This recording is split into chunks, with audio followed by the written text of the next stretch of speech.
Hello, my dear students. How are you all? Today, we are going to complete our topic of clauses.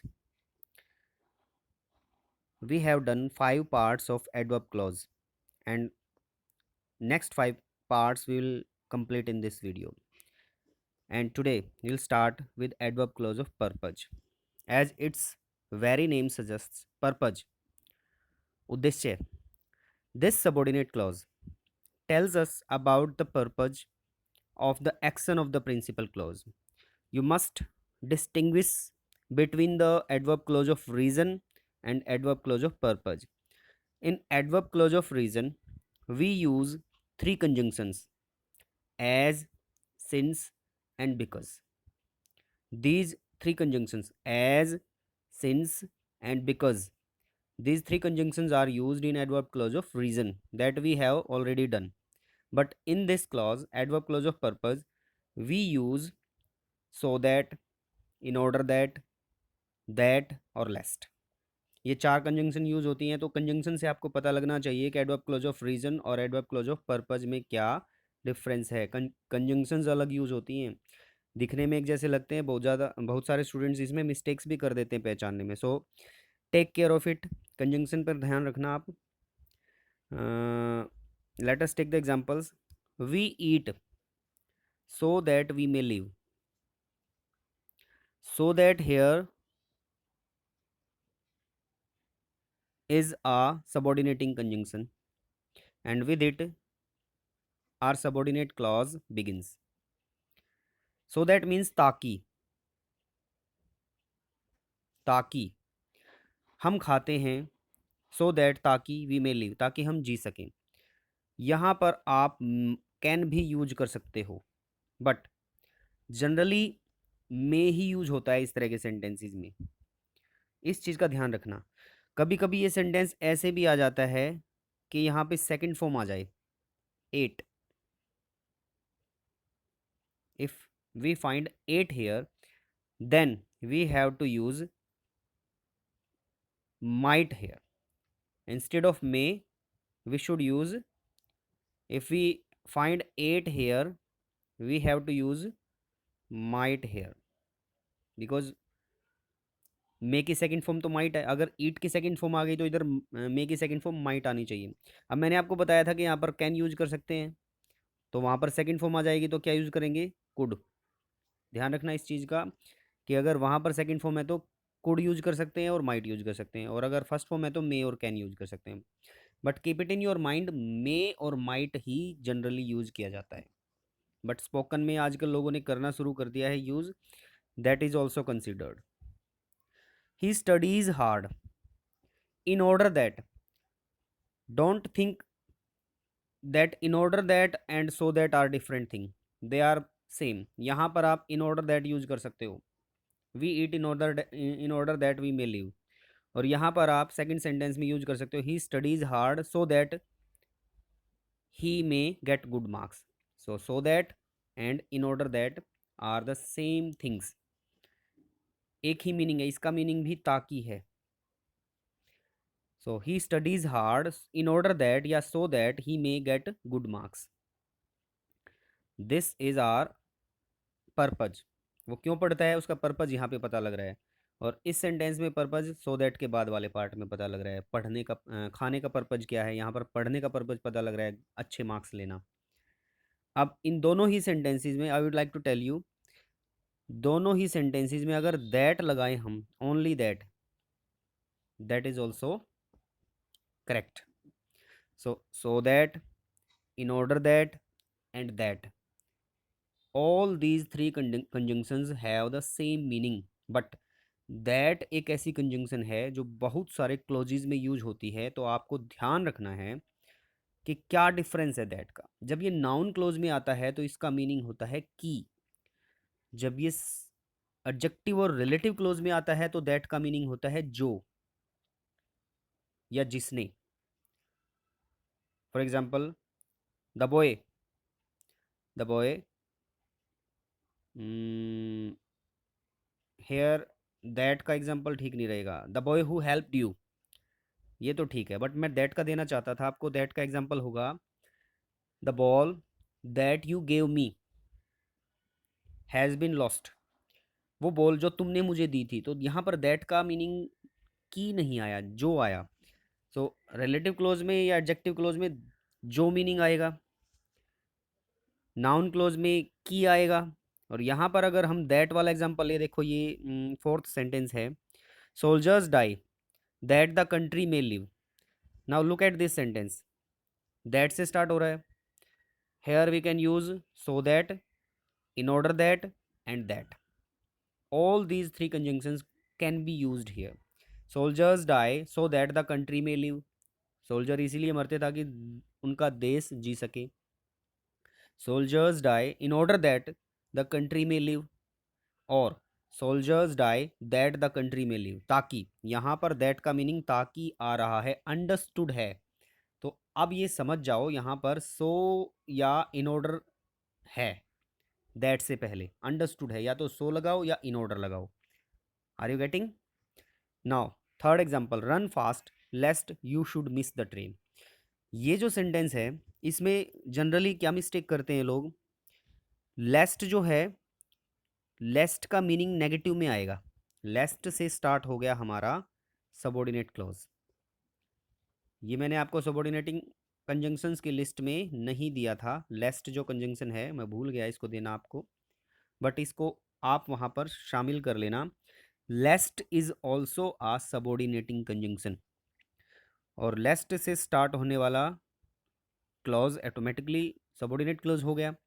अब इसका meaning देखो क्या बनता है, इसकी हिंदी मैं आपको बताता हूँ। तेज दौड़ो नहीं तो तुम ट्रेन मिस कर दोगे। अब इसमें नेगेटिव सेंस आया हुआ है, तेज दौड़ो नहीं तो ट्रेन मिस कर दोगे। रन फास्ट कहीं ऐसा ना हो कि तुम ट्रेन मिस कर दो। तो अब मैं यहाँ पर ओरली कुछ और एग्जांपल देना चाहता हूँ। Walk slowly lest you should fall, धीरे चलो कहीं ऐसा ना हो कि तुम गिर जाओ। He studied hard लेस्ट he should fail, और एक चीज का और ध्यान रखना, लेस्ट के साथ शुड का कॉम्बिनेशन बनता है, ये पक्का आएगा इसके साथ।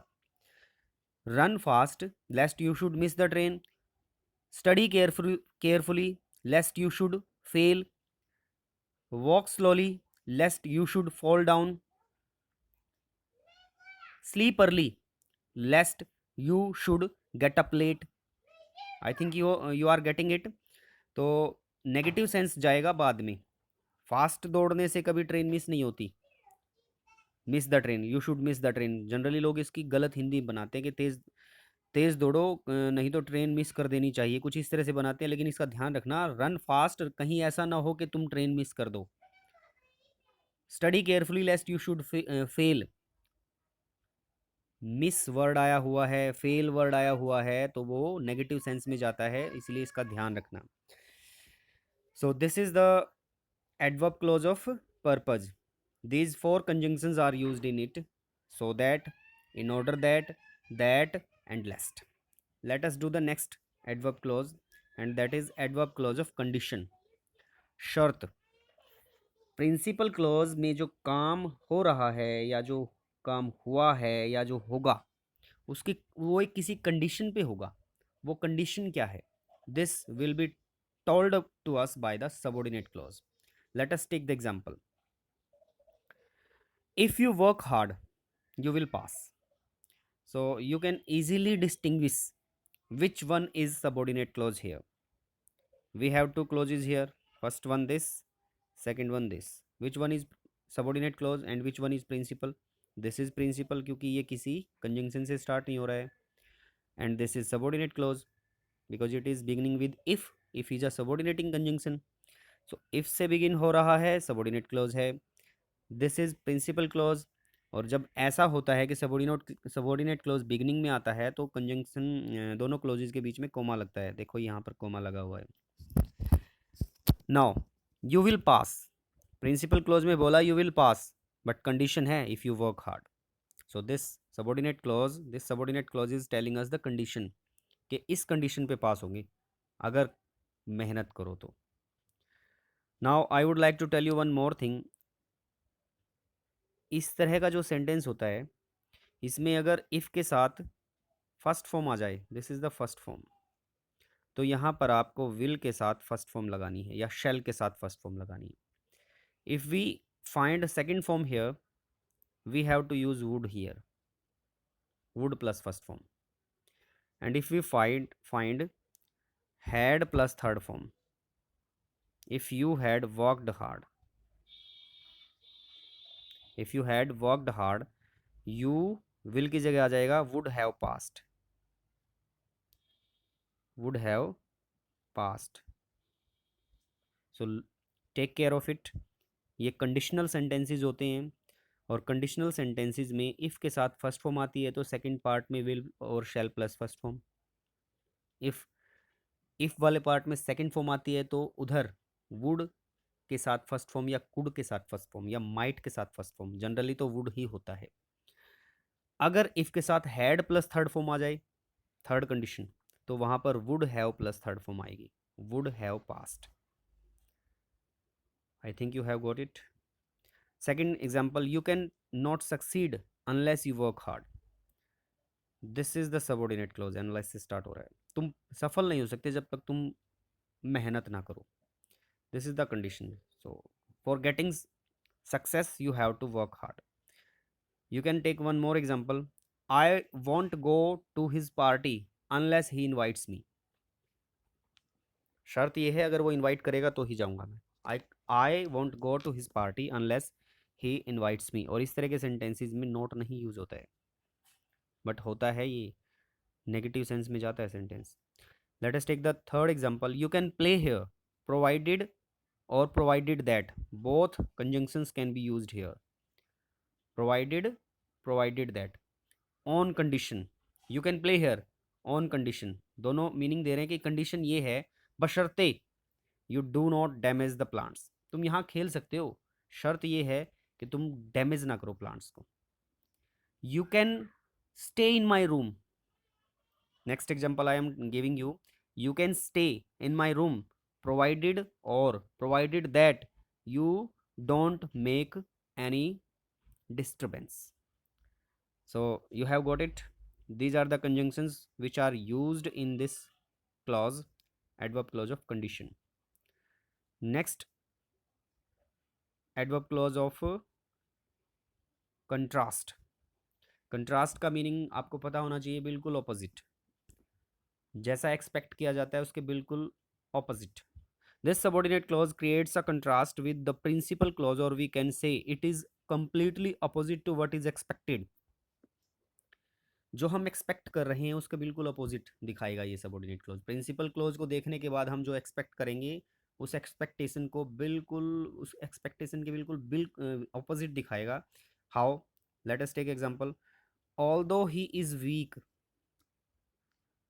यहाँ पर ऑल्दो की जगह आप दो भी यूज कर सकते हो, हाउएवर भी यूज कर सकते हो। He can walk for miles, हालांकि वो वीक है परंतु फिर भी वह मीलों चल सकता है। यहां पर यट आप लगा सकते हो। Listen to me carefully, I am telling you very important thing. First example में ही ऑल्दो की जगह आप दो लगा सकते हो और हाउएवर भी लगा सकते हो। All these three conjunctions can be used here, although, though, however. And यहाँ कोमा के साथ यट अंडरस्टूड है, यू कैन यूज इट और you can skip it. Understood है यहाँ पर यट, तो जनरली आजकल छोड़ दिया, इसको लगाना बंद कर दिया, कोमा से ही काम चल जाता है, बिकॉज इट इज़ अंडरस्टूड, लगाते नहीं है। बट यहाँ पर मैंने एक थर्ड सेंटेंस में लगा रखा है, यहाँ से हटा सकते हो आप इसको, जैसे फर्स्ट में से मैंने हटा रखा है। यहाँ पर ऑल दो की जगह आप दो लगा सकते हो। ऑल दो ही इज़ रिच, यद्यपि या हालांकि वो अमीर है, यट ही इज़ डिसऑनेस्ट। अब अमीर होने के बाद एक्सपेक्ट किया जाता है कि ईमानदार होना चाहिए, बट फिर भी डिसऑनेस्ट है, ऑपोजिट हो गया। फर्स्ट सेंटेंस में वीक है, एक्सपेक्ट किया जा रहा है कि नहीं चल पाएगा, बट ये मीलो चल पा रहा है, ऑपोजिट हो गया। कंट्रास्ट क्रिएट कर रहा है प्रिंसिपल क्लोज के साथ subordinate close. He can not pass the exam, he can not pass the exam, however hard he may try. अब हार्ड ट्राई करने के बाद तो पास होना चाहिए, सबऑर्डिनेट क्लोज जो बता रहा है वो प्रिंसिपल क्लोज के बिल्कुल ऑपोजिट है। That's why it is adverb clause of contrast. Third example, fourth example, I recognised you at once, I recognize you at once, notwithstanding I had not seen you for a long time. Notwithstanding means however, though, although, एक ही meaning है। Generally लोग इसका use नहीं करते, इसकी जगह पे although use कर लेंगे। जैसे I recognised you at once although I had not seen you for a long time, हालांकि मैंने बहुत लंबे समय से तुम्हें देखा नहीं था, मैंने तुम्हें पहचान लिया। I recognised you at once though I had not seen you for a long time. I recognised you at once, however I had not seen you for a long time. So although, though, however, सभी का एक ही meaning है, यद्यपि या हालांकि, और not with standing का भी वही मीनिंग है। I think it is clear. Fifth example, even though I walk for miles every day. Even though also gives the same meaning, all दो, इसका भी यही मीनिंग निकलता है। ऑल दो I walk for 5 miles every day, हालांकि मैं 5 मील चलता हूँ daily. I don't feel fit, मैं फिर भी फिट फील नहीं करता हूँ। So this is the thing a person is saying. Contrast create कर रहा है भाई, फिट फिट फील करना चाहिए उस बंदे को जो वो 5 मील डेली चलता है। तो 5 मील लगभग 6.5-7 किलोमीटर हो गया, फिर भी वो फिट फील नहीं कर रहा है, it means he is overweight. तो कंट्रास्ट क्रिएट कर दिया। इवन दो, हालांकि, although, however, same meaning. Now six example, nobody believes him even if he tells the truth. भाई कंट्रास्ट क्रिएट कर दिया, सच बोलता है फिर भी उस पर विश्वास नहीं करें। Principal clause, subordinate clause is creating a contrast between with principal clause। Even if भी सेम ऑल्दो की तरह यूज होता है। Even if you do your work on time, even if you do your work on time, you can't impress your boss. What is this? ध्यान से सुनना। Even if you do your work on time, you can't impress your boss means it is impossible to impress your boss. अगर मैं यहाँ पर even को हटा दूँ और इफ लगा दूँ तो पॉसिबिलिटी बन जाती है, if you do your work on time you can impress your boss. लेकिन इवन इफ लगाने के बाद तो ऑपोजिट हो जाता है। तो इफ और इवन इफ में डिफरेंस समझना। Next, even if you study hard you want pass. Even if you study hard, कितनी मेहनत कर लेना, यू वॉन्ट पास मीन्स ये किसी एक ऐसे स्टूडेंट के बारे में बोला जा रहा है भाई जो बिल्कुल ही डल है।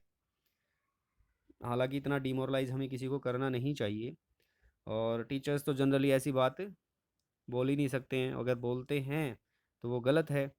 इस तरह की बातें तो कोई ब्रदर और सिस्टर ही बोल सकते हैं आपस में एक दूसरे को चिढ़ाने के लिए, या कोई फ्रेंड एक दूसरे फ्रेंड को बोल सकता है। बट कंडीशन ऐसी होगी तभी बोला जाएगा भाई तू कितना ही पढ़ ले, तेरे बस का नहीं है पास होना। So even if you study hard, although you study hard you want pass, however hard you may try, hard you may try, you won't get success। I think we have done this kind of sentence. No, we have not done this sentence. So, eighth sentence you can take. However hard you may try, you can't get success।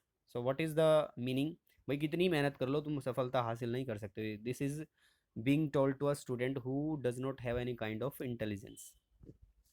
I think this is clear.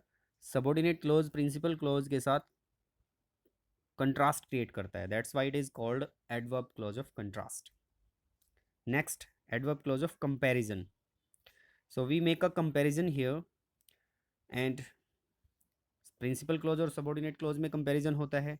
Late us take example, he works harder than I do. Generally sentence सिर्फ इतना ही लिखा जाता है, he works harder than I, और लोग तो ऐसे लिखते हैं he works harder than me. Spoken में लोग इस तरह से यूज करते हैं, he works harder than me, and that is completely wrong. For example, you are taller than me, वो भी गलत है। He is more intelligent than me, वो भी गलत है. I will give you reason why it is wrong. I have told you in the beginning कि close में एक सब्जेक्ट होना चाहिए और एक वर्ब जरूर होनी चाहिए, प्रेडिकेट पार्ट जरूर होना चाहिए. और हमारा सबॉर्डिनेट क्लोज यहाँ से स्टार्ट हो गया. Let us take this. Than से हमारा सबॉर्डिनेट क्लोज स्टार्ट हो गया. देन भी मैं आपको बताना भूल गया. सबॉर्डिनेटिंग कंजंक्शन की लिस्ट में देन भी लगा लेना, THAN. तो देन से ये स्टार्ट हो गया. और देन के बाद हमारे पास एक सब्जेक्ट होना चाहिए. अगर हम यहाँ पर मी लगा लें तो आप ये बताइए, मी कभी सब्जेक्ट होता है? मी तो ऑब्जेक्ट होता है. तो हमें चाहिए क्लोज बनाने के लिए एक सब्जेक्ट चाहिए और एक वर्ब चाहिए. और वर्ब यहाँ पर अंडरस्टूड है, इसीलिए लोग इसका यूज भी नहीं करते हैं क्योंकि अंडरस्टूड है. तो सिर्फ इतना सेंटेंस बोलते हैं, he works harder than I. तो आई आना चाहिए यहाँ पे. ये बहुत सारे कॉम्पिटिटिव एग्जाम्स में ये सेंटेंस आता है और ऑप्शन में दे दिया जाएगा कि मी आएगा, आई आएगा या क्या आएगा. तो आपने मी सुना है तो तुरंत आप मी पे टिक कर दोगे कि मी ठीक है, जबकि आई आना चाहिए. यहाँ पे सब्जेक्ट की जरूरत है हमें. She earns more than her brother. Here again than से स्टार्ट हो गया सबॉर्डिनेट क्लोज. कंपैरिजन हो रहा है उसमें और उसके भाई की अर्निंग में. और हर ब्रदर, यहाँ पर भी आप ये कहोगे कि क्लोज पूरा कैसे हो गया, सब्जेक्ट तो आ गया, वर्ब नहीं है. वर्ब है, अंडरस्टूड है, डज. इसको यूज नहीं करते हैं लोग. That's why it is adverb clause of comparison. Nobody knows it better than we do. Than we do subordinate clause. Than we सिर्फ इतना लिखा मिलेगा आपको जहाँ पर भी ये सेंटेंस लिखा मिलेगा. लेकिन डू मैंने ये इसलिए लगाया ताकि आपको समझ में आ जाए कि यहाँ पर अंडरस्टूड है डू. कोई भी इसे इतना नहीं जानता जितना हम जानते हैं. We know it, people know it, but nobody knows it better than we do. हम सबसे अच्छा जानते हैं. तो कंपैरिजन हो रहा है लोगों में और हमारे में. That's why it is adverb clause of comparison. She is as tall as her mother. अब यहाँ पर आपसे मैं एक्सपेक्ट करता हूँ कि आप यहाँ पर बताएं. As her mother subordinate clause start हो गया. आप ये कहोगे एक एज यहाँ पर भी आया हुआ है सर, यहाँ से क्यों स्टार्ट नहीं हुआ है? यहाँ से इसलिए स्टार्ट नहीं हुआ है क्योंकि ये जो टॉल है ये एक एडजेक्टिव है और इस एडजेक्टिव से पहले एक एडवर्ब आई हुई है. सो रियल कंजंक्शन तो ये एज है और इसी से स्टार्ट हुआ हमारा subordinate clause. But here I expect you should tell me what is missing here. Here what is missing, यहाँ पर एक वर्ब मिसिंग है. Can you tell me? अब मेरे सामने तो हो नहीं, आप कैसे बताओगे? Let me tell you. Her mother is. She is as tall as her mother is. Mother के साथ इज़ ही आएगा, डू डज नहीं आएगा यहाँ पे. वहाँ पर अलग टाइप की वर्ब थी इसलिए यहाँ पर अलग टाइप की है. क्योंकि यहाँ पर एज है, इज़ है, तो यहाँ पर भी इज़ एम आर में सी आएगा. यहाँ पर अगर फर्स्ट फॉर्म है तो यहाँ पर भी फर्स्ट फॉर्म ही आएगी. Fifth, you are not so intelligent as your brother. Here again we have subordinate clause with beginning with as. And in the end one verb is understood. Which verb is understood here?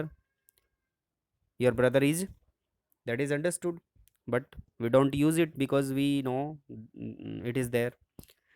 So अपने भाई जितने intelligent नहीं हो आप, this is being said.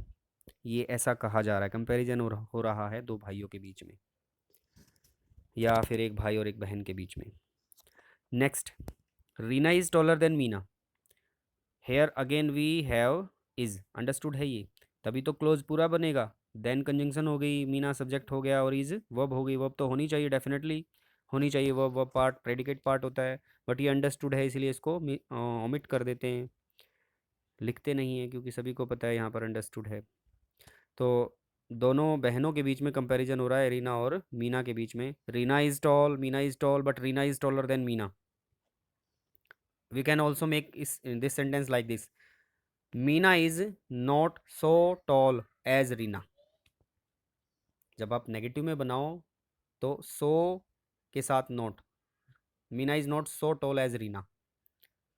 और अगर दोनों बराबर हैं, Reena is as tall as Meena, Meena is as tall as Reena.